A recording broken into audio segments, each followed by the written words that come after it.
All right. Good evening. Let's see who we got here. How you doing, Jefferson? I'm doing pretty good. How are you doing tonight?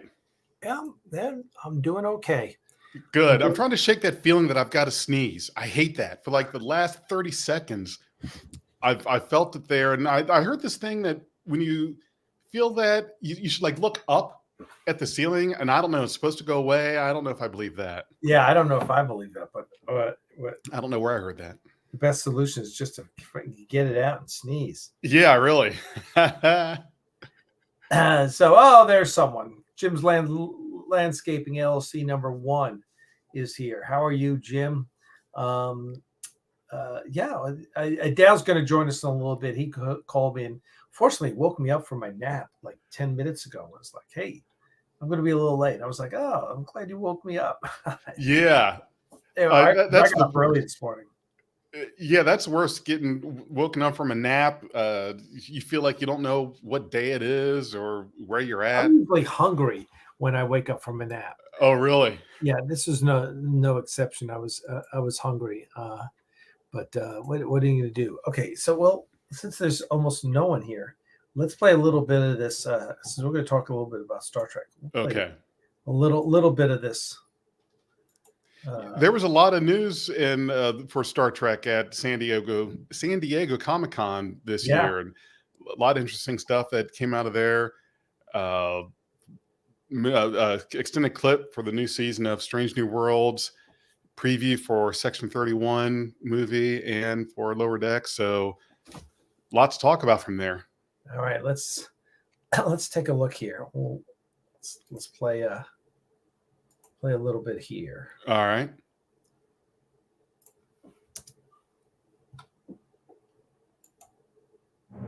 I was able to jury-rig the Kirkovian serum that turned human Spock back into a Vulcan. Should be able to do the same for us, only in reverse. The sensory change is brief. The feeling is instantaneous. I will guide you through the sensation until you are acclimated, which should not take long. Physical adjustments follow soon after. I would suggest a deep breath. By the time you reach 3, it should be over. 1, 2, 3.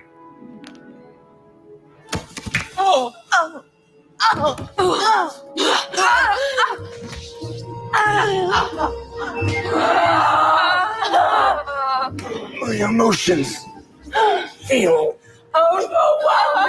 I cannot handle.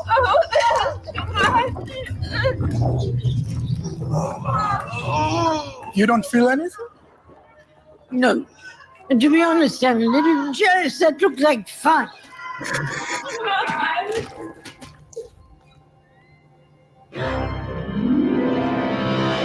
This feeling is unusual. My perception has increased. Everything I once found dull now seems to be fascinating. Oh, poop. I wonder if the serum did not work on you because you're lanthanite. Honestly, I had the same problem with LSD in the 1960s and the 1990s and last July. Since Kelley cannot become Vulcan, I can cover her part of the mission. I suppose I can direct you from the bridge. 5 Vulcans should be more than enough down there. 4 1/2. Spock is only half Vulcan, whereas the 4 of us Are fully Vulcan. Is that not logical? Spock.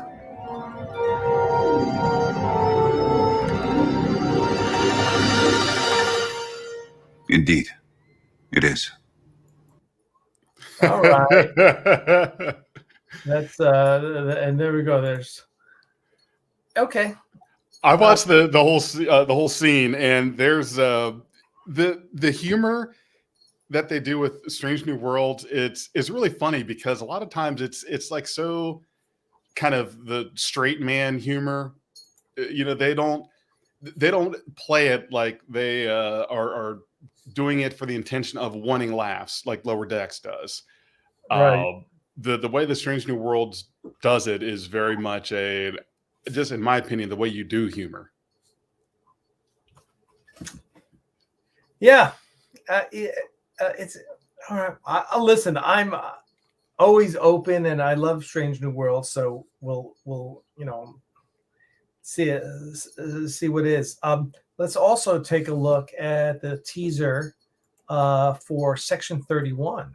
Yeah, which is I'd like to see that one again. All right, let's.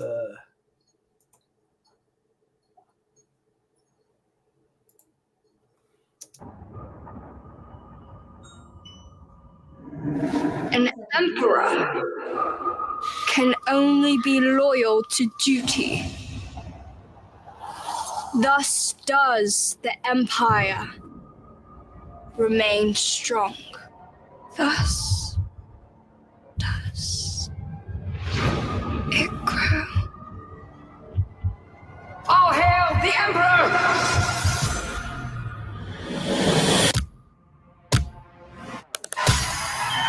Philippa Giorgio, you're a tyrant who murdered her own people by the millions. The past always catches up with you. You're Section 31. Okay, ladies, now let's get information. 31 is a Black Ops division. Spy work. Starfleet is here to make sure no one commits murder. What a cute idea. Prove to me you got some coordination. It's gonna be bumpy and bad.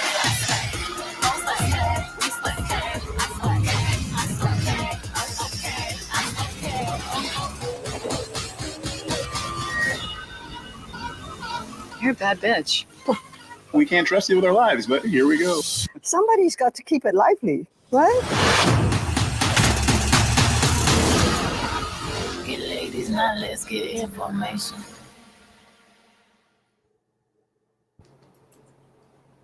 Okay.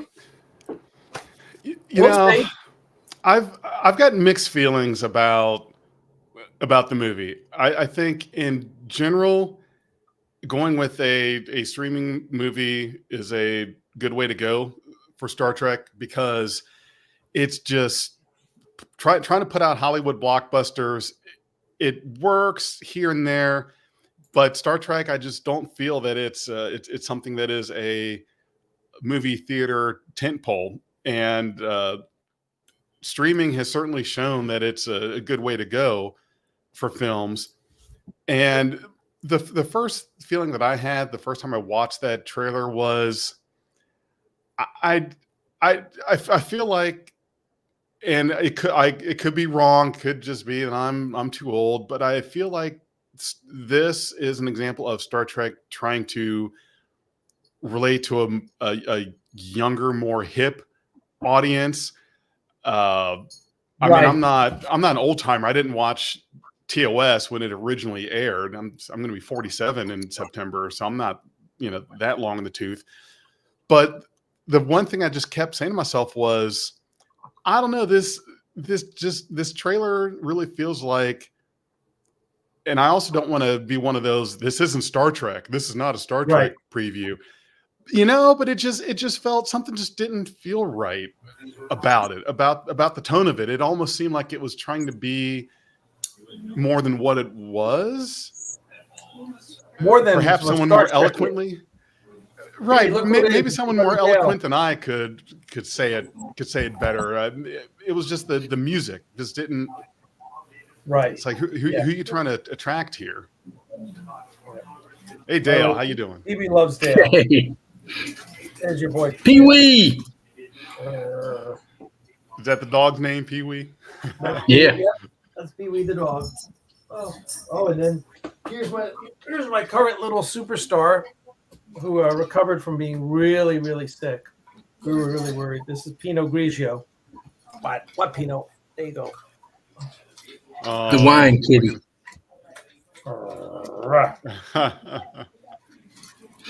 So, cute cat. Dale, we just watched the Section 31 trailer. Did you watch it, or have you seen it? Yeah. Surprisingly, it didn't suck. Yeah, I guess with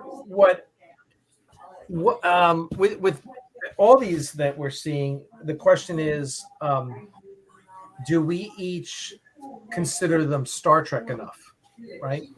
I think that's kind of a question. Are they Star Trek to us, or are they slapping Star Trek on the name Star Trek and some premises on other things? But I mean, the thing in the beginning, it seems like the origin story of Giorgio as the Emperor. Pee-wee, stop raising hell over there. And that's Well, good news, bad news is the bar's set pretty low with Discovery, so you know. Yeah, exactly. Pee-wee, what are you doing? I've got mixed feelings on it. I won't presume that I could sit here and define what Star Trek is or isn't. I always try to not be one of those, this isn't Star Trek, because if you're going to say something isn't something, then that would at least present the assumption that you know what it is, so that you can say what it isn't. I think it's very easy to say this isn't Star Trek or not my Star Trek. But then the challenge to those same people is, okay, well then what is Star Trek? To me, Star Trek isn't not TOS, TNG, DS9, Voyager, Enterprise, Discovery, Strange New Worlds, Prodigy, Lower Decks. Did I say Enterprise? I'm pretty sure I did. So Yes. All of that Star Trek. All of it is. Not going to say that Discovery isn't Star Trek. Not going to say that Strange New Worlds isn't Star Trek, or Lower Decks isn't Star Trek. The reason I don't do that is because I also couldn't sit here and give you a very good authority on the answer of what is Star Trek. I won't presume to define that. It's more like, what is our Star Trek, right? Right, correct. What do we want for Star Trek?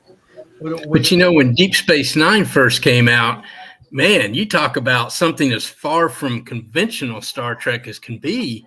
However, it turned out to be one of the best of the Trek series, in my opinion. Yeah, you have to give it a season, give it a shot. Even Discovery, they gave us Pike and Strange New Worlds, so I'll give them their credit due. It might not be exactly what I liked, but it did spin off some pretty good stuff. This is a very good point here. This comment. I'm sorry, Alec. Go ahead. No, go ahead. I was just going to say that this is a very good point here. This comment by J-A-E. Jafum. Pronounce it Jafum. Okay, Jafum. Here I was trying to spell it. I couldn't even get through the first two letters. So Jafum. Ever since Section 31 became part of the canon, I always thought that some sort of series or movie on a secret operation by then would be entertaining. You're right.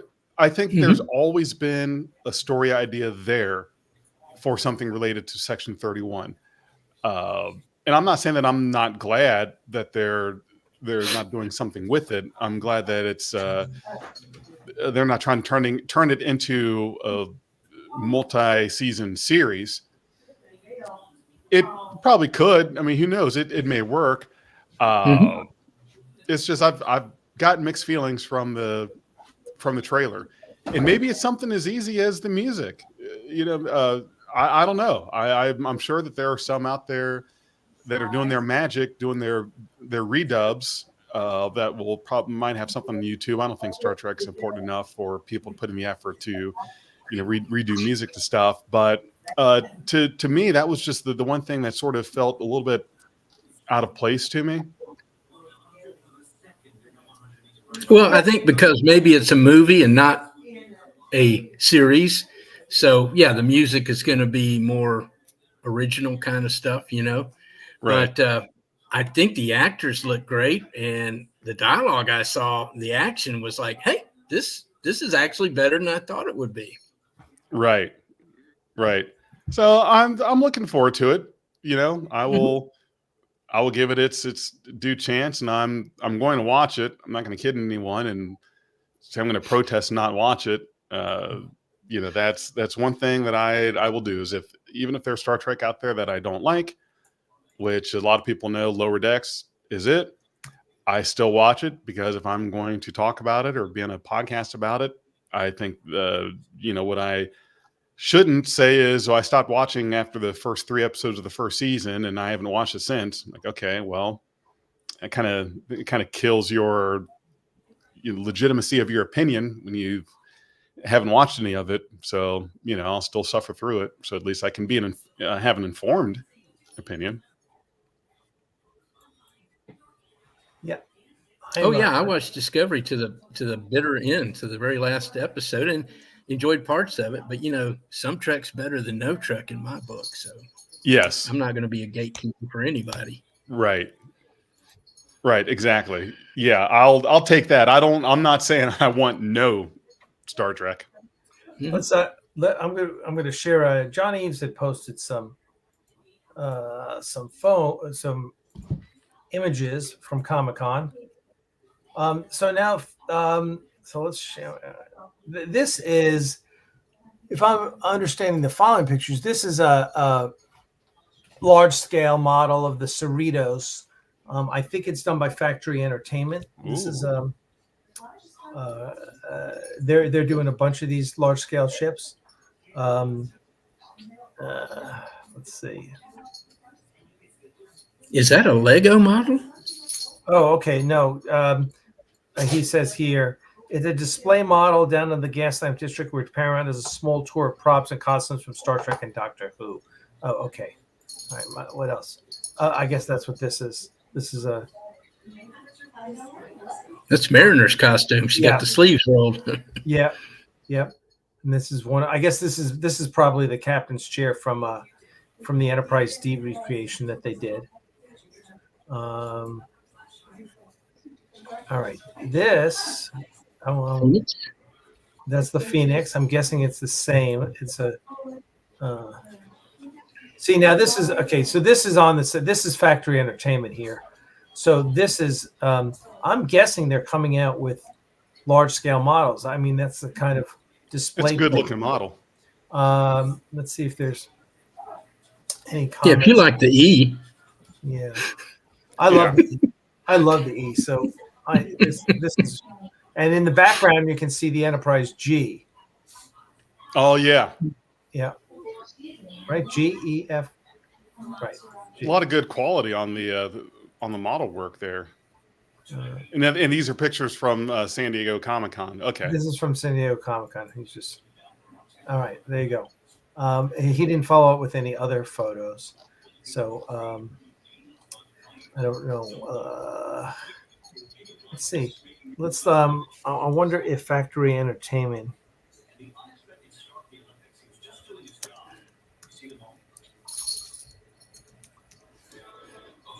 Let's see if they just. Let's see if they're. What? No, they don't have anything since June. So, yeah, I don't. That's about it. What else have you heard from San Diego Comic? I did not watch. Who did a review? The Trek Yards guys did a review of stuff from San Diego Comic-Con. I don't know if you guys heard anything. No, I didn't hear. Didn't hear any of that. Yeah, I'm just gonna. Yeah, there was a lower decks panel.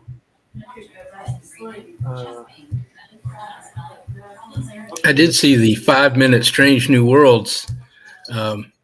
Yeah, we showed a bit of that. That was awesome.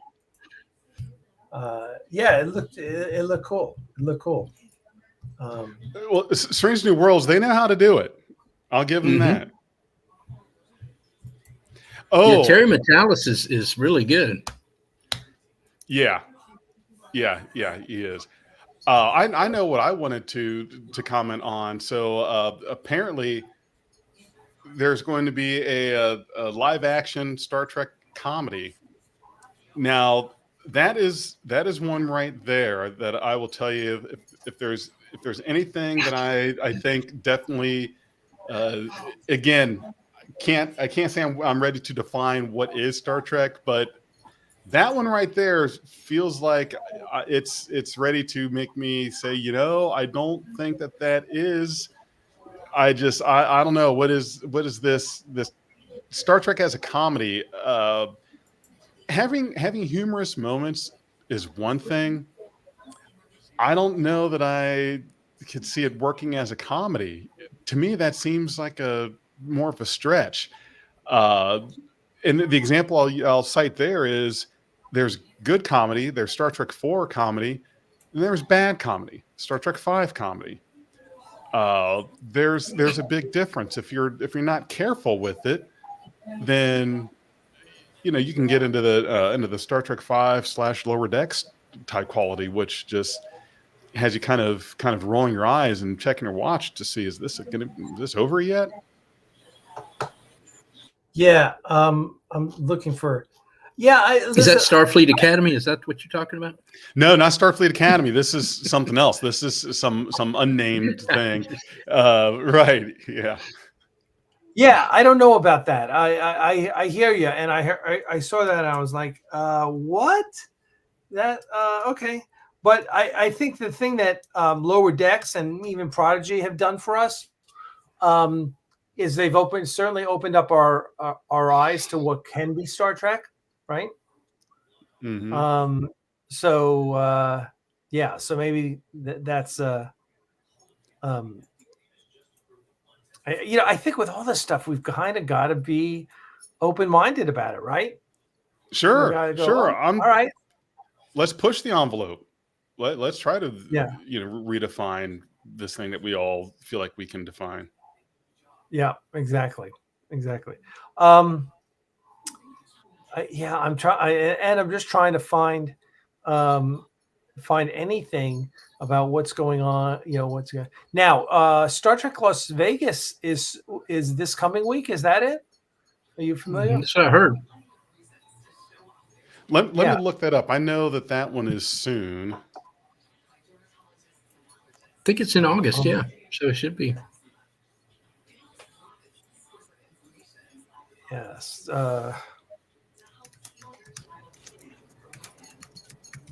Okay. So yes, Star Trek Las Vegas is August 1st through 4th. So it is this weekend, going from Thursday to Sunday. Yeah. There you go. So I know the guys from Trek Yards are going to be there. Sam flew over, and both of those guys are heading down there. So yeah, good. That should be fun. Good luck to those guys. Star Trek Las Vegas is always a lot of fun.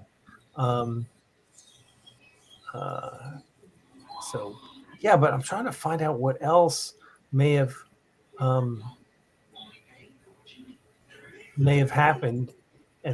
I know there was a panel, and Kurtzman was on the panel talking about things, and it'll be interesting. Finding out more about. I've been paying a lot of attention to what's going on at Paramount, and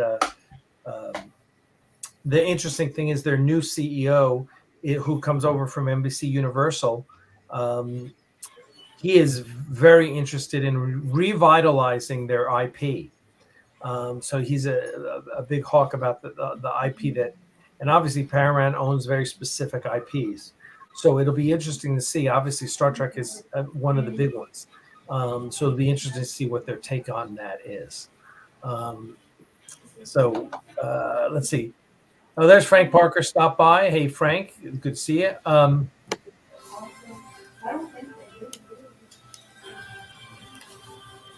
There was also. I'm sorry. Go ahead. No, go ahead. I was just introducing someone new here. Leon Vincent is new. There's also some stuff about Starfleet Academy, which here's the biggest casting announcement that raised my eyebrow was Robert Picardo reprising his role as the Doctor. And okay, so I don't know. Are they going to try to say, well, in 700 years, 800 years after Voyager returned to the Alpha Quadrant, and even all that time, we still maintain the Doctor's program, or he's going to be, I don't see this as what would be the reason to have any scenes that take place after Voyager that isn't in the Discovery time frame. That was kind of a surprising cast announcement there. Yeah, I agree. I was underwhelmed by the announcement of Teague Notaro coming back as Jet Reno, because right there I figure, okay, well, that's going to be good for 1 or 2 episodes for the entire season, because she was built up as going to be a recurring regular character on Discovery, and we got a couple episodes. I know, I was really disappointed because I thought she was really good. Yeah. I really enjoyed her more than any other character in Discovery. I thought she was awesome. And I think a little Tig goes a long way, though. And, her interactions with, what's the name of the scientist down there in the engineering? Paul Stamets. Yes. So they had great, but, you don't want that every episode. Yeah. So placing her, spacing her out, she's great. She carries the scene, no problem. Yeah. Character played by, oh my God, I'm drawing a blank. He plays Paul Stamets in Discovery. That's you guys are gonna make me have to look it up, aren't you? My brain just doesn't work anymore. It used to. I swear it did, but it doesn't anymore. Come on, somebody in the audience save me. Help me from having to pull up all this. Okay, fine, I'll do it myself.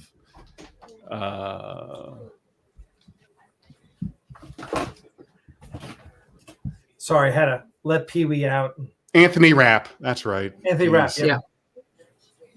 Mm-hmm. Yeah. So yeah, I'm interested to see where they go with that. Overall, I'm intrigued by the cast announcements that they have for Starfleet Academy.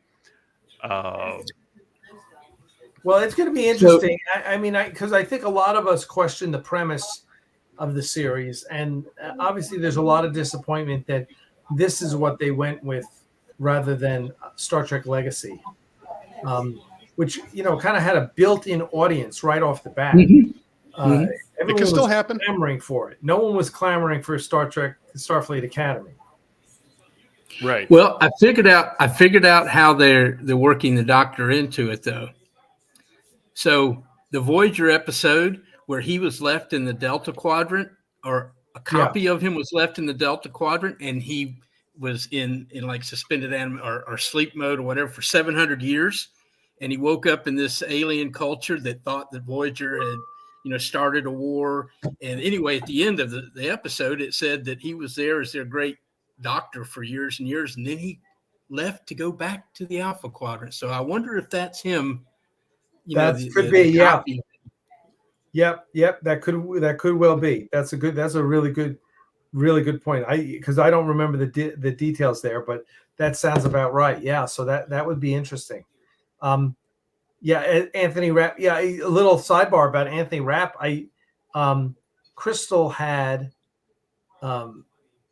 she was cleaning out all of her mom's stuff. Her mom passed away 2 years ago. So she was cleaning a lot of that stuff out, and, stuff goes to Goodwill and stuff goes to certain charities and stuff gets thrown out, whatever. She got a program for a play version of The King and I that was done in San Francisco. Like, I don't even remember that it was the 80s. And I actually saw that version of King and I with Yul Brynner in 1979 at Westbury Music Fair on Long Island in New York. And I've told the story before, Westbury Music Fair is theater in the round. And in theater in the round, the actors all come from behind the audience, down the aisles onto the center stage. Dad had gotten us tickets. I got tickets to The King and I, and my brother got tickets to see George Carlin, which was the funniest thing I've ever seen in my life. I will say, our jaws were aching. It was so funny. But anyway, so we're watching The King and I, and in the beginning, King and I, the main female character is doing some song routine, whatever, and then the King comes in, which back then was Yul Brynner, who I loved Yul Brynner from The Magnificent Seven, right? I just was like, man. And Yul Brynner was kind of like Steve McQueen. He was like the epitome of cool back then in the in the 60s, in the 60s especially. Yeah, he was the man. Anyway, so we're watching The King and I, and it's the girl's doing her number, and just as she's ending, you know how like if someone's standing right behind you, someone's standing behind you, even if you don't see them, like you get this feeling. So, and I had the end seat. I was like right on the aisle. And so I had the end seat, and like someone's standing behind me. So I look up, I turn around like this, and it was Yul Brynner. And he was standing like right next to me, waiting to go in. And I was like, really? Yeah, that was really amazing. You didn't ask for his autograph, did you? Yeah. So because that he is known for that play. He performed it again and in the movie version with, I think it was Mary Martin. But that's, that was one of the things that obviously he's known for. He's known for The King and I, The Magnificent Seven, and playing is it Ramses in Ben-Hur? In the Ten Commandments, the Ten Commandments, he plays the Egyptian king. I think it's Ramses, whatever. Those are like what Yul Brynner is known for. And you left out his most notable. You left out his most notable role, Westworld, the gunfighter. Westworld, where he plays his character from The Magnificent Seven. And actually, in the reboot of Westworld on HBO a couple of years ago, in the first season, when Jeffrey is it Jeffrey Clark? What's his name? Jeffrey, the black gentleman who plays Felix Leiter in the James Bond. Yeah. Jeffrey Wright. Right, Jeffrey Wright, who's just such a magnificent actor. Anyway, there's a scene where he goes like into the basement at the facility, and in the background you can see a mannequin done up as Yul Brynner, which is like that's like from Westworld, from Magnificent Seven. It's really awesome. But I haven't seen Westworld. I'm probably going to have to put that on my list. The original is classic. Not the original. I haven't seen either. Not the original. You gotta watch the original first. Just watch the original first. Mm-hmm. Yeah, Richard Benjamin and James Brolin. That is just so epic. And then the TV show was really good as well.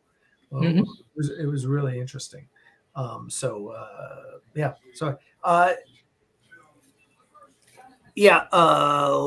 is that's what Legacy was about, and they've passed on that. It may still happen. They haven't said yes or no definitively, so I'm still hopeful that it may happen. There's what happened in I didn't watch Discovery season whatever. And 5. And Kovic is revealed to be Daniels. Is that it? Yep. Yeah. Okay, that's really interesting. I always thought that was an interesting casting to bring him in, which worked for me. It totally worked for me. My King and I story.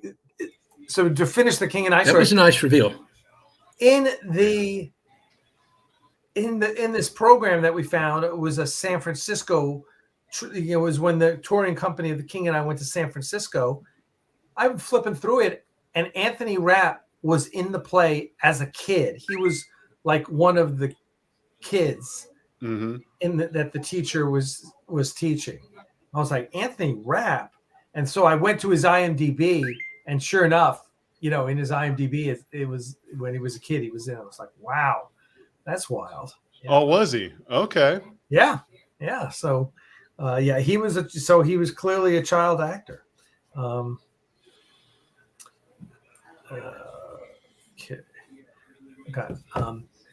I don't know what else. Is there any other Star Trek news coming out of Las Vegas of San Diego ComicCon? Let's see. There was a Strange New Worlds. We talked about that some.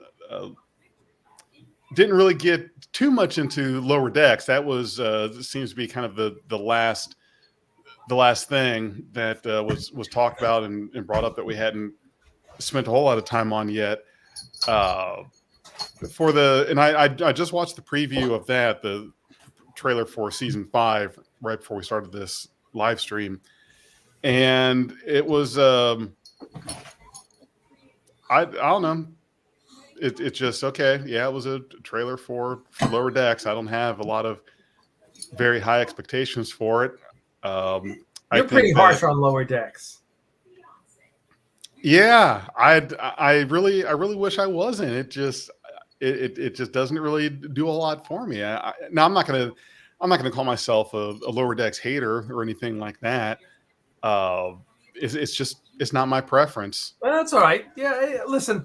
The thing about Star Trek is, at this point, with so many shows on the air, you get to pick and choose what you like. You don't have to like it all.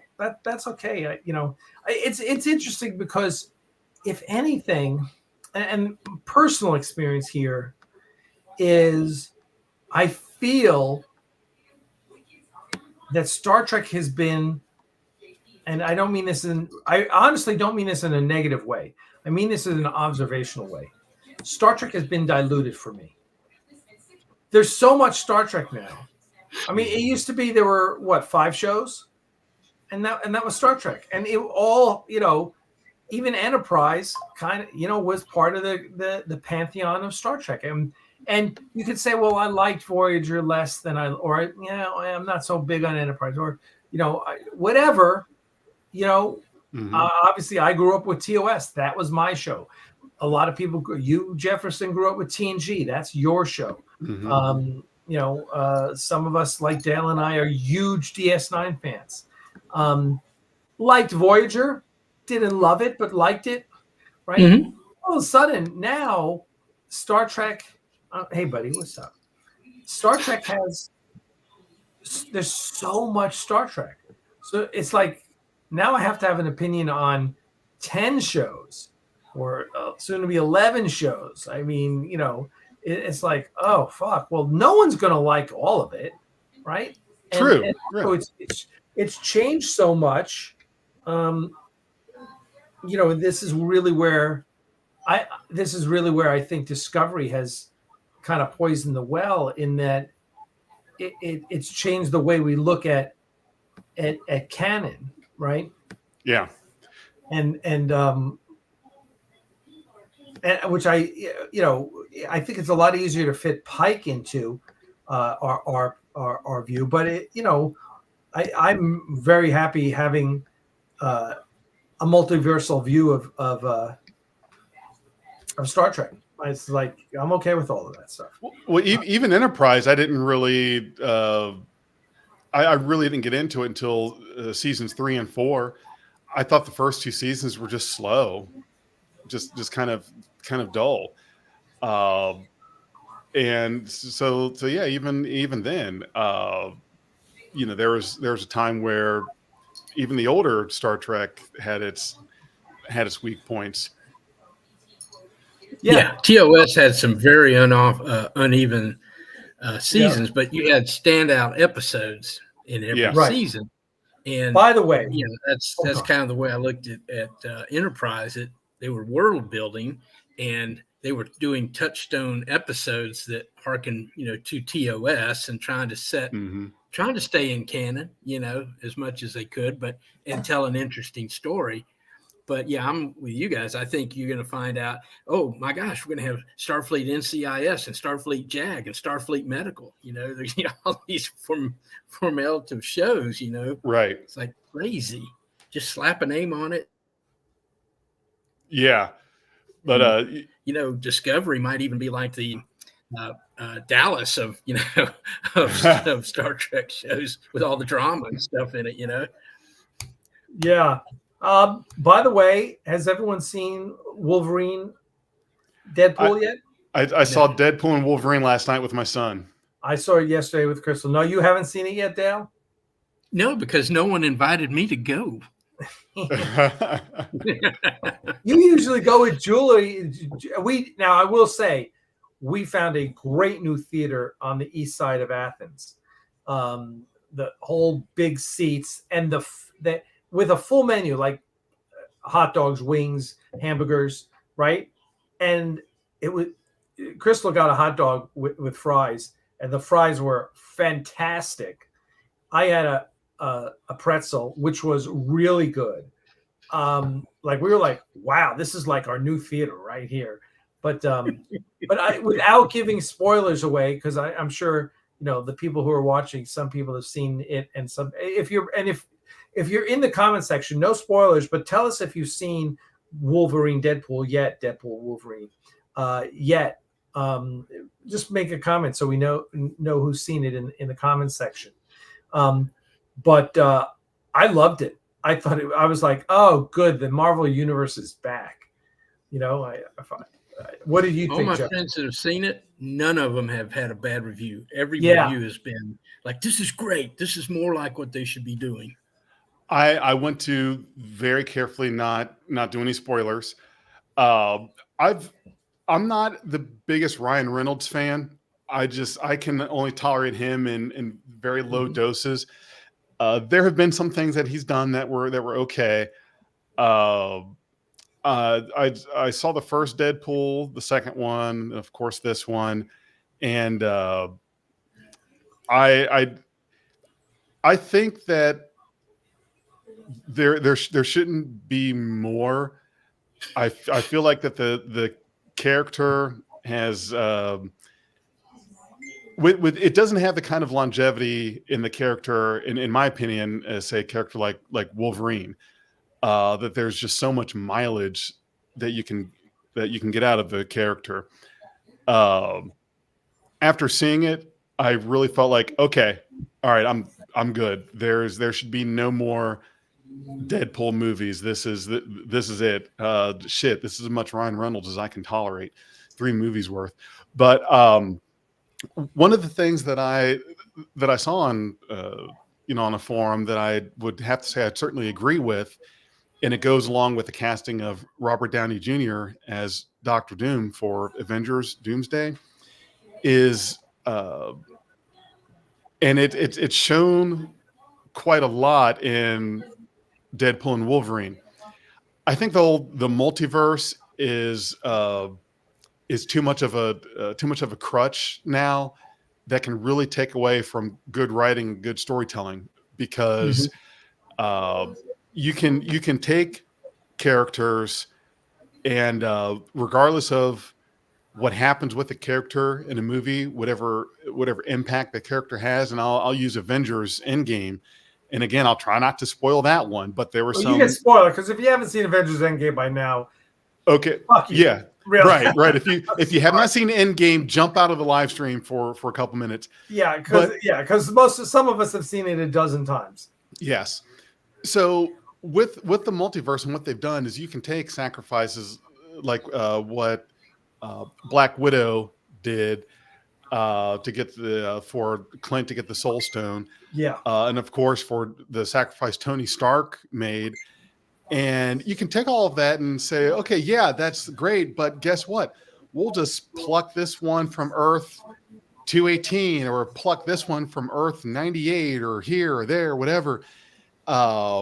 With Logan at the end of the movie, Logan.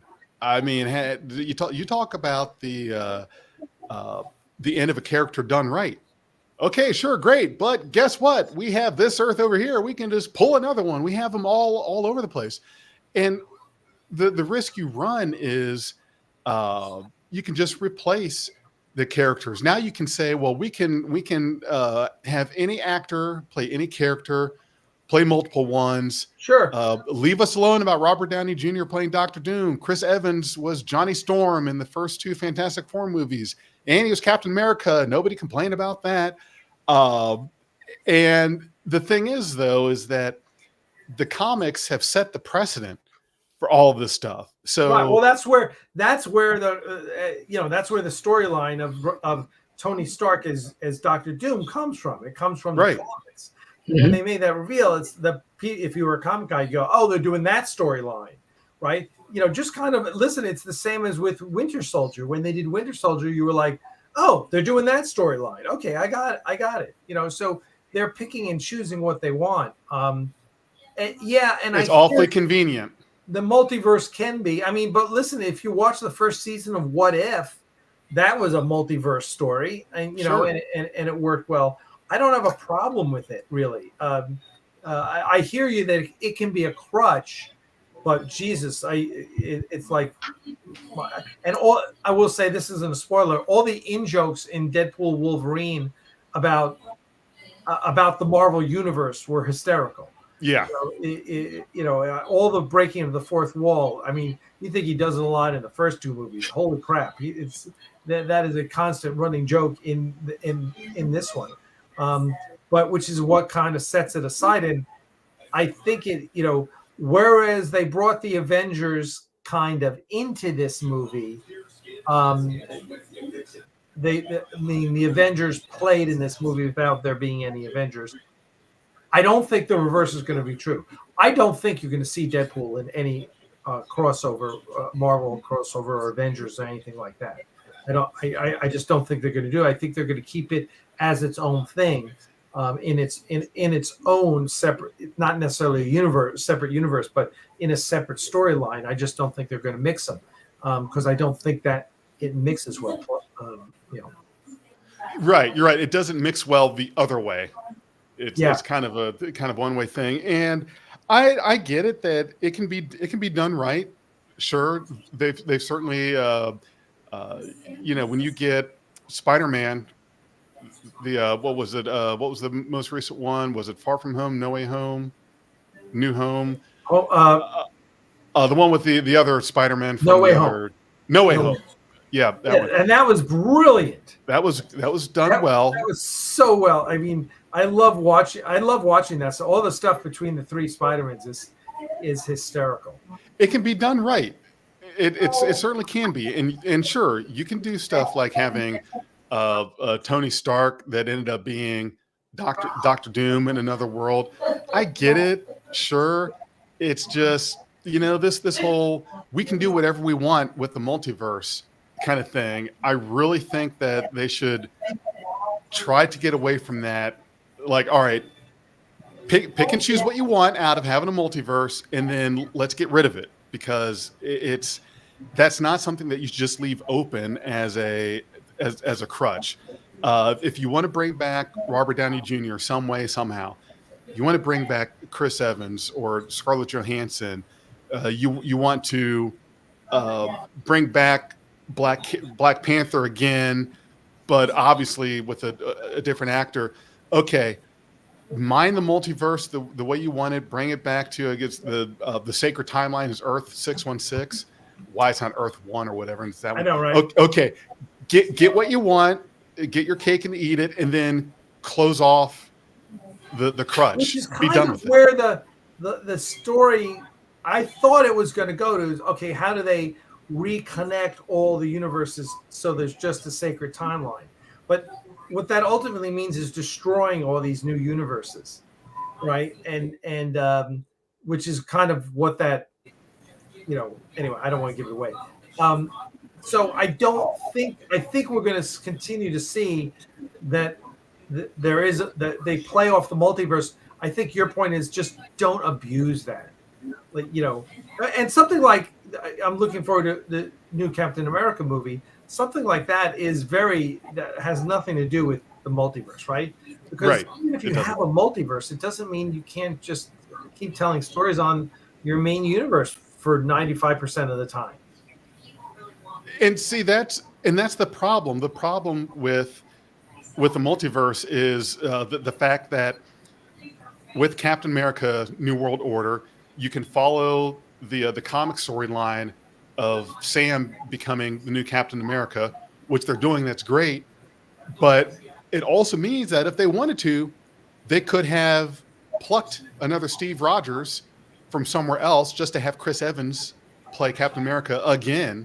Yeah. So that's the thing, is it's because it's available as a crutch that I think really runs the risk of you've got to close this off, because now you start getting your audience feeling like your sacrifices and your stories aren't really going to stick and land because you can pluck somebody from another reality and then, you know, go about your way. That's all I'm saying is, okay, it's there, you've got it, you use it some. Let's really talk about shutting it off, closing that off. Otherwise, I feel like it's going to dilute the whole thing. I mean, getting RDJ is already a pivot. It's because he didn't want to do anymore. No, he didn't want to do anymore. And Chris Evans didn't want to do anymore. That wasn't the plan. The whole plan was the Kang Dynasty and all that. And then, you know, Jonathan Majors got himself in hot water, and they really can't continue that. So they're having to be agile and pivot. But the thing is that after Endgame, Marvel assumed, and I think pretty safely, that we would watch anything that had the name Marvel attached to it. Right. And there was just stuff getting thrown everywhere. Like, here's all this Marvel stuff, and you'll watch all of it. We're going to have these movies. We're going to have this stuff on Disney Plus. You're going to watch it all, and you're going to like it. We'll put up anything we want. And it felt like the audience started kind of pushing back, like, okay, and actually, no, we're not going to just watch anything that says Marvel on it. And now they're digging back into, okay, well, what made us good? Here we go. Let's bring back some of the classic actors, because it's felt like it was such a mess after Endgame. Well, I was talking to, I said something to Crystal. I said, really, do we need an Agatha Harkness? Do we need a show about her? No. I don't care how much. And I mean, Crystal's like, well, I love that actress. Yeah, well, that's fine. That's not why you do a show. I mean, I don't give a shit about that character. And I think that's the kind of thinking. It's like, well, she needs a show. Why does she need a show? Just because she was a good supporting character in Scarlet Witch and what do they call it? Laser Vision. What was the name of that? WandaVision. WandaVision. I don't need to see a show about her. And, when they start planning out, well, here's the next 5 years of Marvel. And you look and you go, no, okay, no, yes, no, right? It's like, whereas when they were doing that in phases 1 through 5, you were like, yes, yes, yes. Right. Yeah. You were like, Guardians of the Galaxy? All right, I'll give it to them. Let them try. And then it was awesome. Or even Ant-Man. Like the first 2 Ant-Mans were great. Right. Were really surprising, right? Like, oh wow, Paul Rudd really can carry this. So they were surprising. But now it's like, you have Quantumania was a bust, and then you had Marvels was a bust, and then why did I have to watch She-Hulk and the Immortals and Madam Web? Well, what was up with the who thought Eternals was a great idea? It's like, I guess it's Kevin Feige. He's he's not perfect. He's making mistakes. Right. And, after Endgame, you were basically 2 and 3 after Endgame. I mean, Multiverse of Madness, Doctor Strange Multiverse of Madness, Spider-Man No Way Home, both wins. Yeah. But you also had Marvels, Eternals, and Quantumania. So you were 2 and 3. That ain't great movie making. Hollywood is such a cesspool of talentless hacks that 2 and 3 is probably pretty good. But if you're gonna maintain your, I'm sure Kevin Feige's not happy, because that's tarnishing his reputation as a miracle worker. You're messing around with your win-loss ratio. Yeah, what you're doing. Well, do they not do fan focus groups anymore to, like, hey guys, you're going off the rails here. This is not what we. They don't care about the fans. I would think the fan folk. Yeah. You'd think they'd do some kind of focus group, and if they would listen to them, but suits listening to each other in a vacuum is what's killed Paramount. And it's like, oh, this is a great idea. It is a great idea. What do you think? Oh, it's a great idea. Doctor.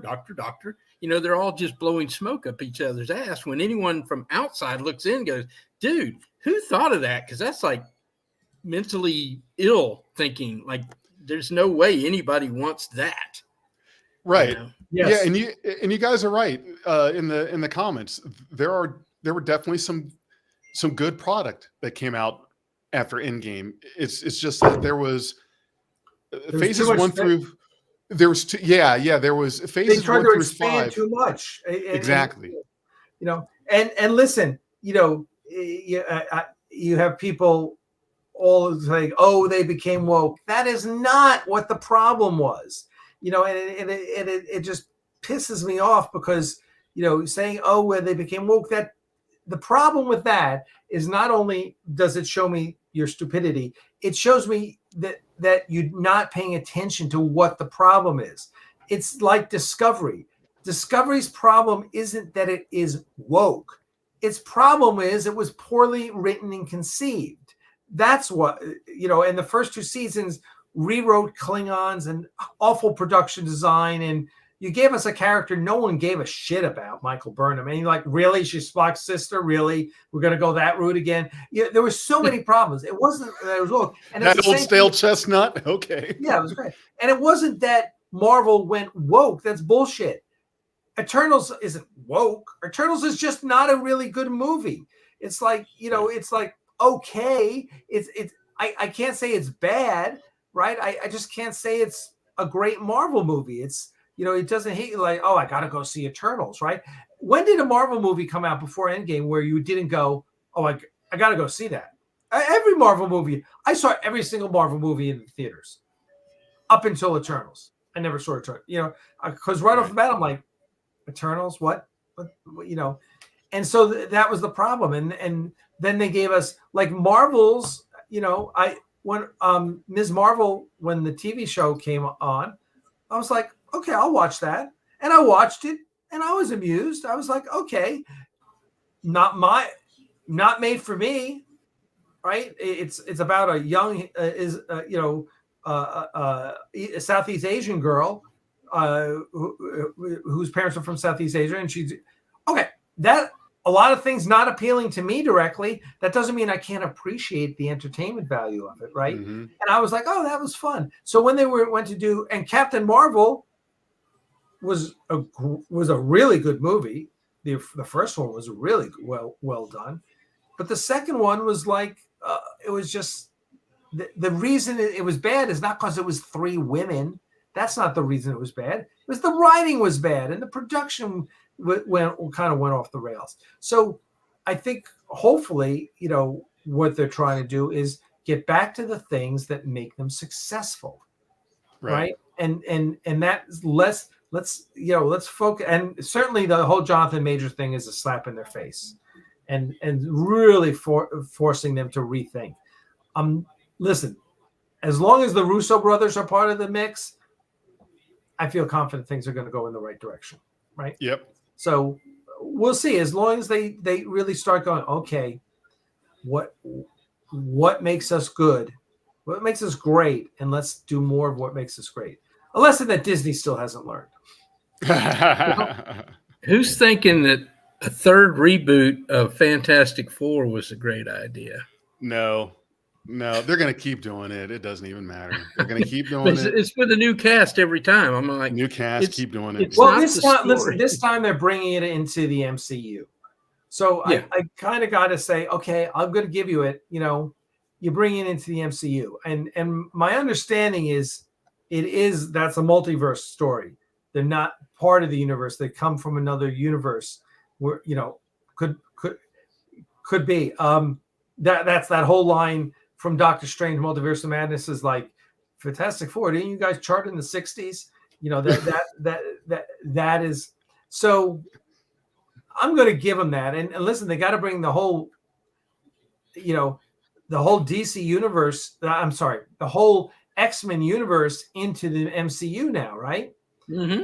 And which is kind of, when you think about it, Jefferson, that kind of is what Deadpool versus Deadpool and Wolverine was about.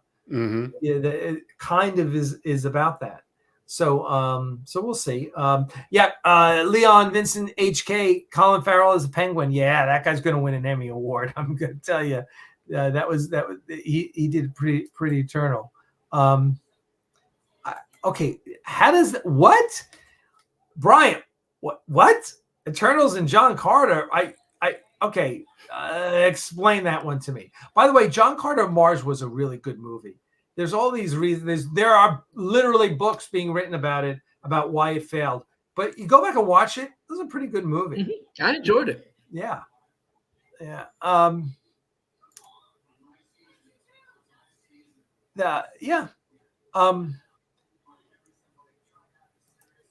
Just thoughts studies. Multiverse has been overdone. It's like any fad that comes along and has its time. Everyone does their story version of it. Blah blah blah. Yeah. So on and so forth. I agree. It's like a crutch for lazy writing. Yeah, it can be a crutch for lazy writing, but it also is always fodder for great imaginative storytelling in science fiction and comics, right? Well, that's what the what if. I like that what if title, you know. Right. Oh yeah, the what if stuff is great. I watched the new what if stuff. That stuff is just freaking awesome. It is phenomenal. Yeah, really good. Yeah, you just think that they should be sitting down and looking at their whatever their 5-year plan is and going, do we really need that movie in there? Do we really need that TV series in there? I mean, they've got like, do we need a young cut back on the meth that the studios had? Yeah. Do we really need a Young Avengers, right? That's what, they're setting up the Young Avengers. Do we need that? Is that, I mean, are you playing for a younger audience? Is that the idea? Like Young Avengers sounds like a TV series to me. It does. Oh yeah, like the Teen Titans. And I'd be cool with that. Like, right. I kind of think like the TV series, they've got to tone them down. They can't be spending $200 million on it, or whatever they're spending on these TV series. They got to tone them down a little bit. But I think that's where you really play Young Avengers. That's where I still wouldn't do Agnes, whatever her name is. I still wouldn't do that. But that's where maybe you go, is Thunderbolts going to be a big movie? Okay, maybe. It sounds like Suicide Squad to me. I think they just need to think about what needs to go where. And by the way, at some point they're going to have to recast Black Panther. Right. And I think, which again, I don't know how they do that, but they need to, unless they just decided Sherry's going to be the Black Panther from now on. But that didn't work out so well last time. That's another movie that's another post Endgame movie that didn't work out, right? Black Panther. Right. And you can just hear the guy saying, "Well, it was woke." It's Black Panther. I mean, what are you going to say? Well, it just shows you what a great actor he was. Oh, the first Black Panther movie was amazing, right? Yeah. Mm-hmm. The first Black Panther movie was brilliant, actor. And he was so good. I mean, he was in that stratosphere of casting like Robert Downey Jr. and Chris Evans and Chris Hemsworth. I mean, he was one of those guys that it was like you can't see anyone else doing that role. Yeah. Right. Well, they've opened up their own door to have Michael B. Jordan cast as Black Panther. It's like, go ahead and do it. You've given yourself your own out. You know that you've set up a precedent to do that. A big so just redemption go on story. and do it. There's a big redemption arc there for him, right? Mm-hmm. Why not? Why not? But they've given it to Shuri. Okay, I don't want to. You kind of don't want to take it away from Shuri now, but right. I just want to see Marvel make better decisions about. Listen, just like Star Wars, like really, did we? We got a lot of. There's a Acolyte, and now they're coming. What's the other one? The one where the kids are in the are they stranded in another galaxy or something? What's that? Oh, I forget what that one is. Yeah, the one with Jude Law is in that one, right?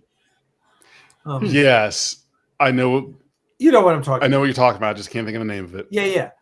It's like, and I don't know if Dave Filoni is making those big. They just need a Jedi Academy. Skeleton Crew. There you go. Skeleton Crew. Thank you. Got it. Sentai Ranger Nani. Thank you. Yeah. Skeleton. Right. You wonder who's making the decisions on what they need to produce? Kathy Kennedy, she's still making those decisions because we know her track record ain't great. You know, I'm not a hater. I'm just kind of like calling balls and strikes here, Kathy. You know, the whole debacle on the sequel trilogy is laying straight at your feet. So yeah. So I don't know. I'd like someone going, okay, we're going to make, you know, here's what we're doing in Star Wars. We're going to have, you know, we're going to be telling 3 big picture stories. One's about what happens after the sequels. One's going to be about the High Republic. One's going to be about what happens, you know, leading up to A New Hope or something like that. Whatever. Okay. And in those 3, we're going to do this. Great, because that's kind of the thinking that got them to Andor, right? Don't you think so? Yeah, Andor is great. Brilliant. Andor is brilliantly conceived. It's not just brilliantly executed. The whoever it was that was sitting around going, okay, here's the story we're going to tell. We're going to tell the story of Cassian Andor, but it's really going to be the story of the beginnings of the Resistance. Wow. And it fits neatly into the thing. It doesn't change anything. It just fits right in there perfectly. Right. Yeah. Right. Yeah. So I'd like to know that there's someone having those kind. Because who felt like the Acolyte was a story that needed to be told? Probably not. Right? Was that a story that we really, really needed? No. You know, whereas you may not have been thrilled with Obi-Wan or Kenobi. What was the name of that series? Obi-Wan Kenobi. That was a great series. You may not have been thrilled with that. I mean, I enjoyed it, but it told an important story. Yep. That we needed. Book of Boba Fett was a big miss, except when they were dealing with the Mandalorian. Right. You know, but Mandalorian, outstanding. So who conceived that show? And what was the thought process that went into the conception that here's the story we want to tell? The Mandalorian is the first big story, you know, whatever. Like, so I just want to know that there's someone in charge at Marvel, Kevin Feige, that's making those decisions. You know, that's making the decisions about, all right, here's the stories we need to tell. Right. Exactly. Yeah. So Dale, you need to go out and watch and go see Wolverine and Deadpool. Oh, I will. Yeah, go see it. It's good. It is. I don't know. We'll give everyone about a week, and then we're going to start spoiling it. Yes, I think that's certainly fair. Yeah, exactly. So you got a week, guys. Go out and see it at least once, right? At least. What else you got for us? You need to, Jefferson. You need to run. Yeah, I do need to run. Kids are waiting on me. No, that's good. We're over our time here, and we had it. Listen, we started out slow. Got a good little group coming. A lot of the regulars. Leon Vincent HK is new, and boy, you have really ripped it up in the comments section, Leon. So you are thanks, Leon. Certainly welcome back. And we had a few other new guys, and no one asked about Axanar, which we're going to say, okay, that was good. Shit, we forgot to talk about Axanar. That's fine with me. Fine with me. Is it finally going to be released? Damn you, Dale. No, we're going to drag it out another 10 years. Hey, that's job security for me. All right, everyone. Listen, it's great. We had a good time. Thank you, everyone. Jefferson, thank you for being here. And, yeah, absolutely. Thanks for having me. And hanging out. Everyone in the comments section, thank you guys for coming. And we will be back on Wednesday, I guess, for Trek After Dark. And everyone have a good time. There's lots of content coming from us. And make sure you subscribe to our newsletter. And if you're not already, subscribe to this channel. Hit the notifications icon so you get all the notifications from here. All right? PB says goodbye. We say goodbye. We'll see you guys here. Well, come by Wednesday for a Trek After Dark. All right. All right, guys. Yep. All right. Bye, everyone. Live long and Cheers. prosper. Cheers.